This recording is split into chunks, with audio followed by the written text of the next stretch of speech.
Hola, ¿qué tal? Bueno, en este video vamos a empezar a hablar sobre la literatura.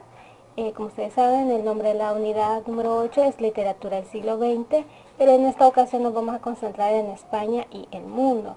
En la unidad anterior veíamos un poquito el contexto histórico, pero a nivel como mundial, a nivel de Europa, en el cual veíamos que surgieron la Primera y la Segunda Guerra Mundial, diferentes conflictos, y cómo esto también tuvo influencia en cuanto al contexto social de España. Por lo tanto, vamos a ver un poquito de la sociedad en España. Cultura y sociedad en España del siglo XX. Tenemos como objetivo de este contenido analizar esas transformaciones y los conflictos sociales del siglo XX y ese impacto que tuvo sobre las vanguardias. Un texto bastante explicativo en cuanto a esto es el libro Requiem por un campesino muerto.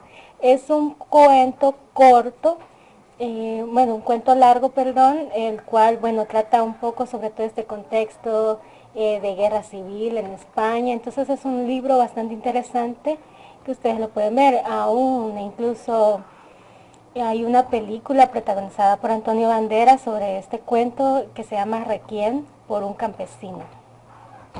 Ahora bien, el contexto histórico de España en el siglo XX.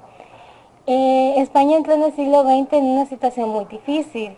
La pérdida de las últimas colonias en el denominado desastre del 98 y la falta de soluciones a los problemas sociales, económicos y políticos del país ensombrecía el ánimo de un país que veía en 1902 como un joven de 15 años, el rey Alfonso XIII, ascendía al trono, cuyo descenso sería en 1923, dado que hubo mucha guerra, terminó en el exilio, murió en el exilio.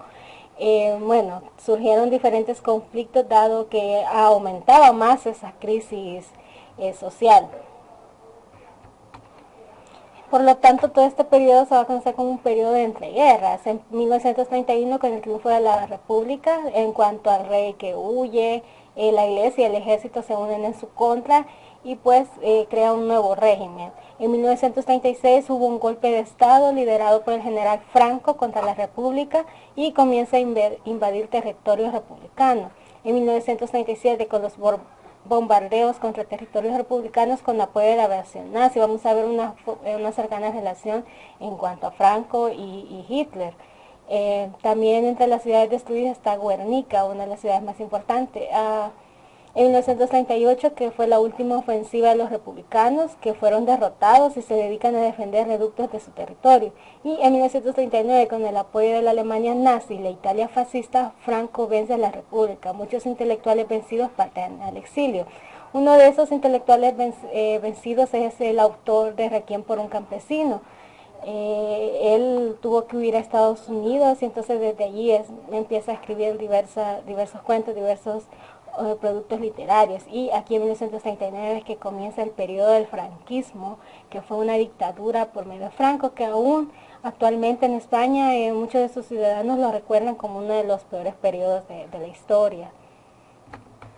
Ahora bien, ¿cómo pasamos del franquismo a la democracia? El general Franco tomó la dirección del país imponiendo un régimen autoritario y haciéndose responsable de todo el poder, apoyado por el ejército, la iglesia, falange y de parte de la población, sobre todo la amenazada con las reformas de la república a través de normas muy estrictas. Dentro de estas normas estrictas está el nacionalismo, el cual también tenía a la Iglesia Católica los valores morales como principal régimen y que todo el mundo tenía que ser muy correcto. Entonces hubo una fuerte dictadura en la cual la gente no sentía en libertad de ser sí misma, sobre todo en el ámbito cultural. Entonces vamos a ver que prácticamente todos los artistas parten al exilio, desde afuera ellos comienzan a tener, a producir todo su arte. Ahora bien, vamos a distinguir tres etapas del franquismo. El primero es la posguerra, que dura de 1939, cuando él asciende al poder, hasta 1950. Dado la situación económica del país, provoca la disminución de la producción nacional y aumentaron los precios. De ahí que surge la necesidad de hacer un nuevo régimen económico, un nuevo tipo de economía en el cual tenía que ser autosustentable. Ellos mismos fabricaban sus mismas cosas. De allí pasamos del fin del aislamiento del mundo y un reconocimiento internacional. España firma un tipo de acuerdo con la iglesia en la Santa Sede, entonces esto le da un poquito de reconocimiento y gracias a esto le da la oportunidad de ingresar en la Organización de las Naciones Unidas en 1955.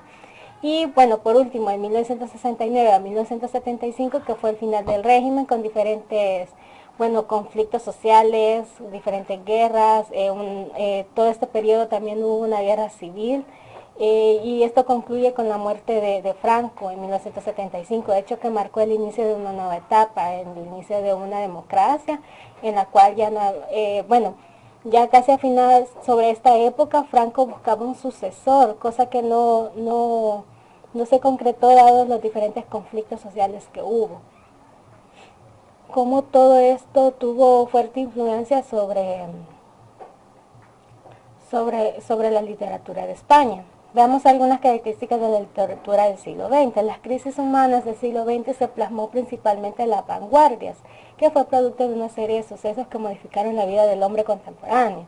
No solamente las primeras guerras, la Segunda Guerra Mundial y los diferentes conflictos tuvo influencia sobre España y su sociedad, sino que también algunos hechos culturales como el llamado el psicoanálisis de Sigmund Freud, propuesto en 1900, que tuvo como una fuerte influencia sobre la psicología y un fuerte cambio en el cual se veía al ser humano que tenía tres etapas, el yo, el super yo y el ego.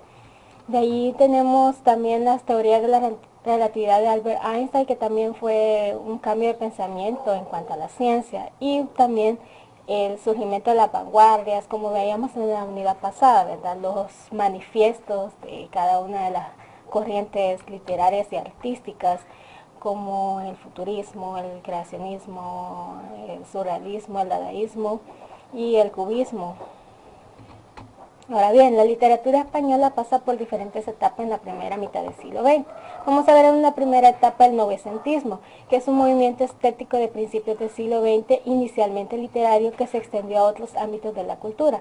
Propone un arte social y cívico que supera el modernismo por considerarlo caduco y decadente. Un ejemplo de esto sería, el cuento largo que yo les recomiendo, que sería Requiem por un campesino muerto. De esto sí, más que todo vamos a hablar de las vanguardias. Esto no fue tan evidente. De ahí tenemos una segunda etapa que sería el vanguardismo, que sería una serie de movimientos artísticos de la primera mitad del siglo XX que buscaban la innovación en la producción artística. De esto ya habíamos hablado en la unidad anterior. Definíamos cada una de las vanguardias, cada una de las corrientes literarias. Estas, como ustedes recuerdan, se destacaban por la renovación radical en la forma y en el contenido, pero en esta unidad nos vamos a enfocar más que todo en esta tercera etapa, que sería la generación del 27 y también la generación del 98. En cuanto a la generación del 27, se denomina ese grupo homogéneo de escritores que produjeron alrededor de 1927, que compartieron intereses comunes e incluso fueron amigos y tuvieron trayectorias parecidas. Y de eso lo puedo estar hablando en los siguientes videos, de la generación del 27 y de la generación del 28. Vamos también a ver algunas características de la literatura del siglo XX, la literatura española. También vamos a definir de mejor forma la generación del 27, la generación del 28 y también algunos representantes. Vamos a ver que también tiene mucha influencia, eso lo van a ver el próximo año, pero en Latinoamérica hubo muchos escritores durante esta época que migraron hacia Europa, entonces también va a haber cierta influencia sobre eso. Entonces, hasta acá con este video un poquito de contexto, que si bien vemos el siglo XX en todos lados del mundo fue caótico, fue de muchas guerras, muchos conflictos sociales y políticos. Entonces, hasta acá con este video, muchísimas gracias.